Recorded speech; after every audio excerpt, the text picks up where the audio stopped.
Today I want to talk about a 30-minute strategy game that is really pretty, and that is Fae. Now, I mainly picked up Fae because I did find it very pretty, very aesthetically pleasing, including the board, which is just gorgeous. But aside from that, it is quick, can be played in 30 minutes, and is easy to teach, learn, and play with people who don't always like overly complicated board games. At the same time, it does employ a lot of strategy and has a couple of unique features that make it worth playing. Players are spirits that influence druids to go to different areas of the map. As a spirit, you benefit from different rituals that the druids perform in different areas of the map. Each player determines which spirit they are by selecting a random color at the beginning of the game. When you are dealt this color, you don't let the other players know which spirit you are, and all 5 colored spirits are tracked throughout the entire game. This leads to a really interesting part of this quick strategy game where you don't actually know who your opponents are,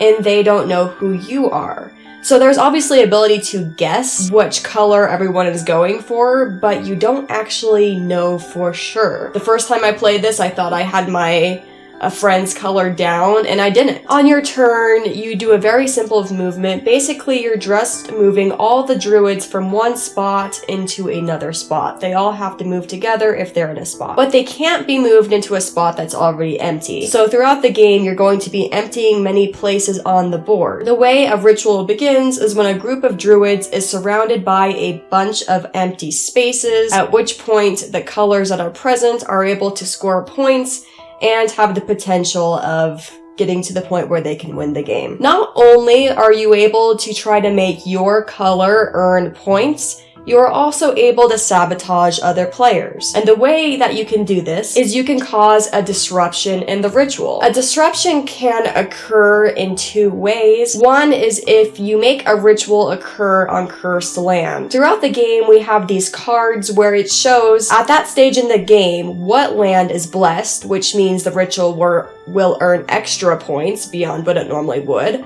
and what land is cursed. If you make a ritual perform on cursed land, no one gets any points in that ritual. So if you put all of your opponents in that ritual with none of your own color, you can end up discarding all of their druids and thus sabotage them from getting those points. The other way a ritual can be disrupted is if every color in the game is in the ritual. If every colored druid is there, all of them go in the box, and no one scores any points unless you happen to have more of your color than your opponents. So through either gaining points yourself through rituals, or by disrupting rituals so other people cannot gain points, you're able to influence the board while your opponents don't even know who you are. The blessed lands and the cursed lands change throughout the game, which keeps it pretty dynamic and keeps it a little bit hard to predict, as you don't know how many rituals will be done before you get to something that you're trying to set up, which adds a little bit variation into the game and makes you be a little bit more flexible with your strategy. I liked many elements of this game, definitely very visually appealing. I love the map that it's on, and I also really love that dynamic of not even knowing what color your opponents are playing. That adds a new layer to such a quick game that a lot of games don't have and is really interesting. However, there's a couple things that I do dislike about this game. One is I don't really understand. The druids are really cute themselves, so the druids are cute, but the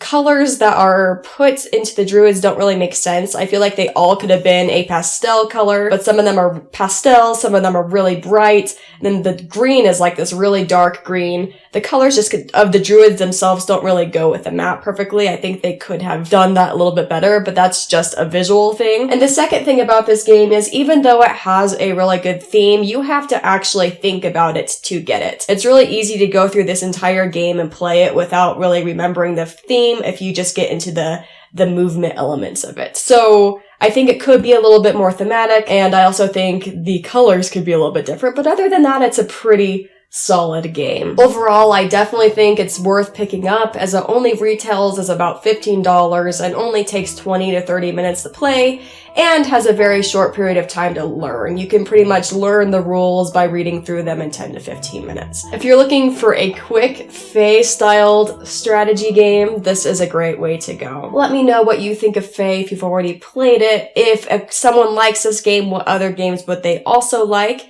And hopefully, I'll see you later.